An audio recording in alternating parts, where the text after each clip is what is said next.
السلام علیکم dear student. آج کے لیکچر میں ہم ڈیٹا ڈسٹریبیوشن اسٹریٹجی ڈسکس کریں گے اور پریویس لیکچر میں ہم فزیکل ڈیٹا بیس ڈیزائن کو دیکھا تھا اور اس کا ایک کمپوننٹ تھا ڈیٹا ڈسٹریبیوشن اسٹریٹجی. اس کی ضرورت کیوں پڑتی ہے؟ جو بڑی کمپنیاں ہیں جیسے فیس بک ہے یا پاکستان کے جو بینک ہیں یا یو فون ہے، تو ان کا جو نیٹ ورک ہے، ان کا جو سیٹ اپ ہوتا ہے وہ یا پوری دنیا میں پھیلا ہوتا ہے یا پورے کنٹری میں پھیلا ہوتا ہے. تو جگہ جگہ ان کے لوگ ہوتے ہیں، ان کو ان کے سسٹم کو ایکسیس کرنا ہوتا ہے. اور پھر اس چیز کو ہینڈل کرنے کے لیے جب لوگ ایک کنٹری میں پاکستان میں بندہ بیٹھا ہے اور وہ امریکہ میں بیٹھ کے پاکستان کے بینک کو ایکسیس کرنا چاہ رہا ہے، تو وہاں پہ اس کو اس ڈیٹا بیس کو پرووائڈ کرنا، وہ اس کی انفارمیشن اس کو پرووائڈ کرنا، یہ ایک پرابلم ہوتا ہے. یا تو وہاں تک جو ہے انفارمیشن جو ہے وہ پہنچائی نہیں جا سکتی، یا اگر پہنچائی جا سکتی ہیں تو اس پہ ٹائم لگتا ہے. تو اس چیز کو ہینڈل کرنے کے لیے پھر ڈیٹا ڈسٹریبیوشن اسٹریٹجی کو اپنایا جاتا ہے. ان اسٹریٹجی میں ہم دیکھیں گے کہ اس پرابلم کو کیسے ہینڈل کیا جاتا ہے.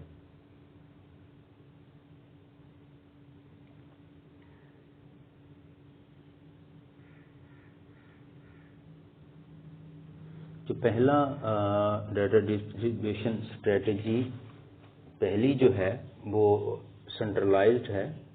سینٹرلائزڈ میں جو ڈیٹا ہوتا ہے اس کو ایک ہی سائٹ پہ رکھا جاتا ہے، یعنی ایک ہی لوکیشن ہوتی ہے اور اسی لوکیشن سے ہر کوئی ایکسیس کرتا ہے.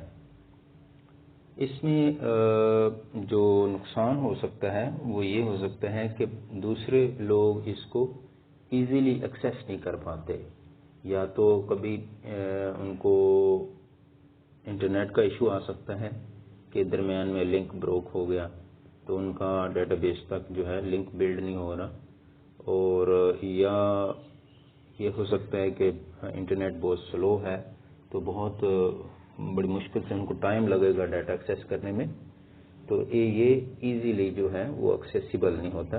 اس میں اس طرح کے ایشو آ جاتے ہیں. دوسرا جو ایشو اس میں ہے وہ ڈیٹا کمیونیکیشن کا ہے کہ ڈیٹا کمیونیکیشن جو ہے اس پہ خرچہ زیادہ آتا ہے. ڈیفینیٹلی جب ڈیٹا ایک ہی جگہ پہ رکھا ہوا ہے، ایک ہی سائٹ پہ ایک ہی لوکیشن پہ ہے، اور جو پاکستان میں اگر اگزامپل لیں بینک کی ہم، تو ایک بینک جو ہے اس کا اگر ڈیٹا بیس کراچی میں ہے اور ایک دوسرا بندہ اسلام آباد میں ایکسیس کر رہا ہے، تو ہو سکتا ہے کہ درمیان میں انٹرنیٹ نہیں ہے، لنک بروک ہو گیا، یا جو ہے انٹرنیٹ کی بہت زیادہ کاسٹ آئے گی کہ اس کو ڈیٹا بہت زیادہ، اگر اس میں ٹی بی میں ڈیٹا لے کے جانا ہے، ٹی بی یعنی بہت بڑی سائز ہوتا ہے ڈیٹا کا، تو کراچی سے اگر اسلام آباد اس کو موو کرانا ہے ڈیٹا کو، تو اس کو جو ہے آج کل پاکستان کے انٹرنیٹ کے مطابق جو سپیڈ ہے تو اس میں 4-5 دن لگ سکتے ہیں یا مہینہ لگ سکتا ہے. تو پھر یہ اگر وہ ڈیٹا ایک ہی دن میں موو کرنا ہے تو وہ کافی مشکل ہو جائے گا. تو یہ ڈیٹا کمیونیکیشن یہاں پہ یہ کہ ڈیٹا کو ایک جگہ سے دوسری جگہ موو کرنا ہے تو اس پہ کافی کاسٹ آئے گی. یا تو انہیں ہارڈ ڈسک کراچی سے اسلام آباد لے کے جانی ہوگی، پھر وہاں اسلام آباد میں سیٹنگ کرنی ہوگی، اس کو دوبارہ وہاں والے کمپیوٹر یا سرور پہ اس کو سیٹ کرنا، یا پھر یہ کہ اگر انٹرنیٹ کے تھرو کرتے ہیں تو بہت زیادہ ٹائم لگے گا. تو کمیونیکیشن کاسٹ بہت ہائی ہوتی ہے. جو تیسرا ڈس ایڈوانٹیجز ہے سینٹرلائزڈ اسٹریٹجی کا، وہ یہ کہ اگر ڈیٹا بیس سسٹم جو ہے وہ فیل ہو جائے، کیونکہ ڈیٹا ایک ہی جگہ ہوتا ہے، اگر وہ فیل ہو جائے تو اس وقت پورا نیٹ ورک جو ہے وہ بند ہو جاتا ہے. اگر جو سارے لوگ ہوں گے اس کمپنی کے، وہ ڈیٹا ایکسیس نہیں کر سکیں گے. فار ایگزامپل اگر ہم بینک کی ایگزامپل لیتے ہیں تو بینک کی اگر ایک ہی ڈیٹا بیس ہے کراچی میں، وہ اگر بند ہو جاتا ہے تو پورے کنٹری میں اس بینک کی جو برانچز ہیں وہ ڈیٹا ایکسیس نہیں کر سکیں گے، لوگ اے ٹی ایم کے ٹرانزیکشن نہیں کر سکیں گے. تو یہ سینٹرلائز ڈیٹا کا ایک بہت بڑا ڈرا بیک ہے کہ اگر وہ فیل ہو جائے تو فوراً دوسرے جو لوگ ہیں، سارے لوگ جو ہیں نا، ان کو ایکسیس بند ہو جائے گی. یہ دوسری اسٹریٹجی ہے ڈیٹا ڈسٹریبیوشن کی، وہ پارٹیشنڈ ہے. پارٹیشن میں ڈیٹا بیس کو ڈفرینٹ پارٹیشن میں ڈیوائڈ کیا جاتا ہے، اور ہر پارٹیشن کو ہم فریگمنٹ کہہ سکتے ہیں، اور ہر پارٹیشن جو ہے وہ ڈفرینٹ سائٹ پہ لوکیٹ کر دی جاتی ہے. یعنی ہر پارٹیشن جو ہے وہ ایک جگہ پر رکھ دی جاتی ہے، اس کی لوکیشن جو ہے دوسری پارٹیشن سے ڈفرینٹ ہوتی ہے. جو اس کا سب سے زیادہ فائدہ ہے کہ یہ یوزر کے قریب ہو جاتا ہے، ایسے لگتا ہے جیسے لوکل ہے. لوکل کا مطلب یہ کہ یوزر کی ایکسیس میں ہے. میں ایگزامپل اس کی یہ دوں گا، اگر ہم بینک کی دیکھیں تو بینک کا اگر ڈیٹا بیس جو ہے اس کی پارٹیشن کی جائے اور ہر ڈسٹرکٹ لیول پہ وہ پارٹیشن رکھ دیں، تو اب چوکازم والے جو لوگ ہوں گے ان کو یہ جو ڈیٹا بیس ہے ڈسٹرکٹ لیا میں پڑا ہوگا، ایسے ہی ہوگا کہ وہ لوکل ہے. مطلب یہ کہ یہ گھنٹے میں جا کے اپنا کام کروا کے آ سکتے ہیں. اگر کوئی ایشو ہو جائے تو لئے جا کے ایک گھنٹے میں کام کروا سکتے ہیں. اور اس میں سپیڈ بھی جو ہے وہ بھی کافی بہتر ہو جائے گی، بجائے اس کے کہ اگر ڈیٹا کو کراچی سے ایکسیس کیا جائے اس پہ جو ٹائم لگے گا، اور جو لیا سے ڈیٹا ایکسیس کیا جائے تو اس میں تقریباً جتنا 10% یا 10 ٹائم جو ہے لیا والا وہ فاسٹ ہوگا. اور جو ہماری تھرڈ اسٹریٹجی ہے وہ ریپلیکیٹڈ ہے. ریپلیکیٹڈ میں یہ ہوتا ہے کہ جو اوریجنل ڈیٹا ہوتا ہے، بیس ہوتا ہے، اس کی فل کاپی بنائی جاتی ہیں. 5 6 7 10 کاپی بنائی جاتی ہیں، اور ہر کاپی کو ایک ڈفرینٹ سائٹ پہ رکھا جاتا ہے. اور لوگوں کو یوں ہی فیل ہوتا ہے کہ جیسے یہ لوکل ڈیٹا بیس ہے. اور پچھلے والی جو ایگزامپل ہے اس میں پارٹیشن میں یہ ڈیٹا ایک ہوتا ہے لیکن اس کے ڈفرینٹ پارٹ بنائے جاتے ہیں. اور ریپلیکیٹڈ میں پارٹس نہیں بلکہ ایک ہی کمپلیٹ ڈیٹا کی ڈفرینٹ کاپی بنائی جاتی ہیں، اور ہر کاپی ڈفرینٹ سائٹ پہ لوکیٹ کی جاتی ہیں. اور یہ یوزر کو ایسے ہی لگتا ہے جیسے وہ لوکلی ایکسیس کر رہے ہیں. لوکلی یہ کہ ود ان ان کے رینج ہے، جیسے میں نے چوکازم اور لیا کی ایگزامپل دی. لئے میں اگر ڈیٹا بیس ہوگا وہ ہمیں یوں لگے گا کہ وہ لوکل ہے. اور اس میں جو پرابلم ہے وہ اپڈیٹ کا ایشو آ جاتا ہے کہ میں فل کاپی اگر ڈیٹا بیس کی ہر ڈسٹرکٹ پہ رکھ دی جائے تو ڈسٹرکٹ لیا والے جو ہیں انہوں نے اگر ٹرانزیکشن کی ہے تو لیا میں جا کے وہ ڈیٹا بیس اپڈیٹ ہو جائے گا. اب وہی ٹرانزیکشن دوسری طرف کراچی میں بندہ ایکسیس کرنا چاہ رہا ہے. فار ایگزامپل میں نے یہاں سے پیسے ٹرانسفر کیے کراچی میں، پہلے تو وہ لیا والا ڈیٹا بیس میں جا کے لیا میں جو فل کاپی پڑی ہوگی وہاں پہ اپڈیٹ ہوگا. اب وہاں سے اپڈیٹ ہونے کے بعد پھر وہ کراچی میں جو بندہ ہے اس کو وہ پیسے ٹرانسفر ہونے تو کراچی والے ڈیٹا بیس میں وہ اپڈیشن آئے گی. تو اس میں درمیان میں انٹرنیٹ کا ایشو ہو سکتا ہے، یا ڈیٹا بیس پاور فیلئر کا ہو سکتا ہے، ڈفرینٹ ریزن ہو سکتے ہیں جس وجہ سے اپڈیٹ میں ٹائم لگ سکتا ہے.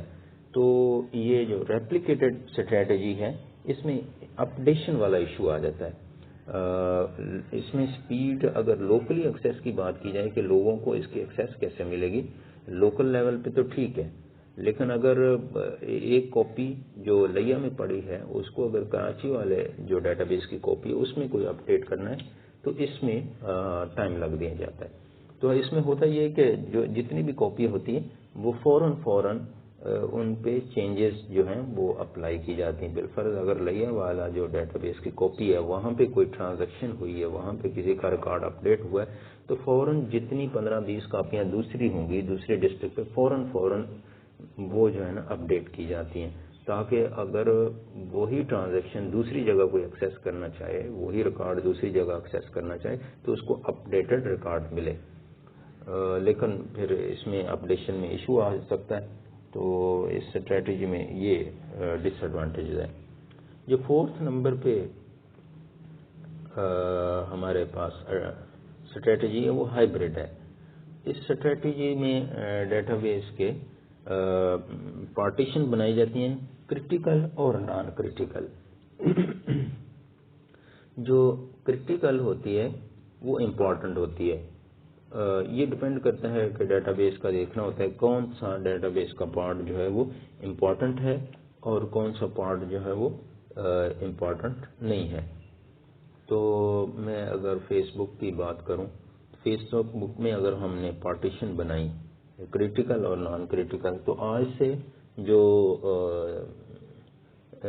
1 سال پہلے میں نے فیس بک پہ کوئی چیز شیئر کی ہوگی تو وہ جو ہے مجھے اب وہ اتنی ضروری نہیں چاہیے، تو وہ نان کریٹیکل ہوگی. تو فیس بک والے کیا کرتے ہیں کہ جو پرانا ڈیٹا ہو جاتا ہے اس کی علیحدہ اس کو رکھتے ہیں، اور جو فریش ڈیٹا ہوتا ہے، نیا ڈیٹا ہوتا ہے، اس کو علیحدہ رکھتے ہیں. اس سے یہ فائدہ ہوتا ہے کہ لوگ جو ہیں ان کو ایکسیس میں ٹائم کم لگتا ہے. اگر بہت بڑا ڈیٹا ہے اور اس میں سے ریکارڈ ڈھونڈنا تو زیادہ ٹائم لگے گا، اور اگر چھوٹا سائز ہے ڈیٹا بیس کا اس میں سے ریکارڈ ڈھونڈنا ہے تو ٹائم کم لگے گا. تو پھر اس کے لیے ہائیبرڈ ٹیکنیک یوز کی جاتی ہے جس میں کریٹیکل اور نان کریٹیکل پارٹیشن بنائے جاتے ہیں، اور پھر ان کو کریٹیکل کو ایک علیحدہ سائٹ پہ لوکیشن پہ رکھا جاتا ہے اور نان کریٹیکل کو ایک ڈفرینٹ سائٹ پہ رکھا جاتا ہے. تو اس میں بھی پھر آگے ڈپینڈ کرتا ہے کہ کریٹیکل کو ایک ہی سائٹ پہ رکھنا ہے یا ملٹیپل سائٹ پہ رکھنا ہے. تو ہم اگر فیس بک کی ایگزامپل لیں تو فیس بک نے اگر کریٹیکل پارٹ بنائے ہوئے ہیں تو ہر کریٹیکل پارٹ بالفرض اگر پاکستان کا کریٹیکل پارٹ ہے وہ ڈپینڈ کرتا ہے وہ پاکستان میں رکھے، اور انڈیا کا انڈیا میں رکھے، اور چائنا کا چائنا میں رکھے، یو ایس اے کا یو ایس اے میں رکھے. تو اس سے جو کریٹیکل ڈیٹا ہوگا پاکستان کا وہ پاکستان کے یوزر نے زیادہ استعمال کرنا ہوتا ہے، تو ان کو فوراً اس کی زیادہ جلدی ایکسیس مل جائے گی. اسی طرح چائنا والے جو لوگ ہیں زیادہ تر وہ چائنا کا ڈیٹا ایکسیس کرتے ہیں، وہ اپنے لوگوں کو کرتے ہیں جو انہوں نے پوسٹ شیئر کی ہوتی ہیں، تو ان کو چائنا سے جلدی ایکسیس ہوگی، بجائے اس کے کہ اس کو اگر یو ایس اے میں رکھا جائے ایک ہی جگہ پہ اور پاکستان والے بھی وہاں سے ایکسیس کریں اور چائنا والے بھی وہاں سے ایکسیس کریں، تو اس میں کافی سلو والا پرابلم ہو جائے گا. تو یہ ہمارا لاسٹ ٹاپک تھا چیپٹر نمبر 3 کا، اور ہمارا چیپٹر نمبر 3 اس لیکچر پہ کمپلیٹ ہو گیا. تو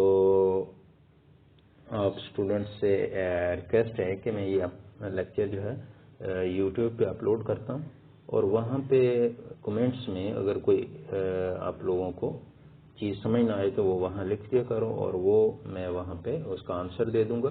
اس کے علاوہ واٹس ایپ پہ بھی آپ مجھے آڈیو بھیج سکتے ہو، جس پوائنٹ کی سمجھ نہ آئے میں اس کا جواب دوں گا.